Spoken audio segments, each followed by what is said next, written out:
know me for my dad, but there's a lot more facts that I can tell you about my life. Hello, I'm Amelia Earhardt. I was born on July 24th, 1897.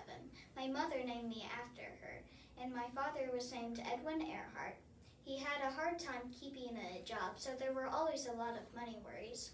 When I was 7, my father had enough money to take us to the World's Fair. I was fascinated by the roller coaster there, so I tried to build one in our yard with the help of my younger sister Muriel, my uncle, and a friend. We used 2 wooden planks for the tracks. A small buggy went down them, and we used fat to grease the tracks so the buggy could go faster. When I went to school in Almtaws, Pennsylvania, the United States entered our First World War. After that, I decided to visit my sister over the holidays. I visited her at her school in Toronto, Canada. She was studying how to be a nurse. While I was there, I saw wounded soldiers from the battle, and I wanted to help. Within a week, I decided that's what I wanted to do. I decided to be a nurse like my sister. People that knew me weren't surprised because they said I always did what I thought was right. My father took me to the first Wright Brothers air show in Kitty Hawk. I took my first airplane ride in 1920. I was fascinated and wanted to fly too. My father took me to Rogers Field. I got in the plane with a pilot and we started off. I loved the speed. The whole flight took 10 minutes, but I loved it. After that, I knew I had to fly. Nearby at Kenner Airfield, a woman named Nita Snook gave flying lessons. That was just what I wanted, a woman pilot.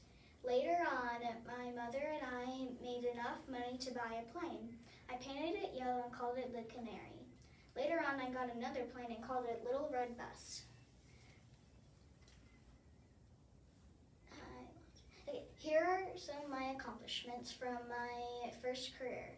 My first altitude record was of 14,000 feet. That's almost 2 miles. My highest altitude record was of 18,415 feet. I was the first woman to go across the Atlantic Ocean. I got 3rd place in the first women's air derby, where only 11 out of 19 women survived. I flew across the Pacific almost 2 times. Now this is the part you may not know about me. One day, 2 businessmen told me I could break another record if I would fly around the world starting in Hawaii. I knew I had to get a more advanced plane to make the trip. I bought the newest plane made at that time, the Electrica. The first time I tried it to go, it flipped and I broke my $100,000 plane. I was able to fix it though. My navigator and I tried again. This time it worked. On my flight, I went missing on July 2nd, 1937, over the Pacific Ocean. It was just 2 weeks before my 40th birthday. My plane and body were never found.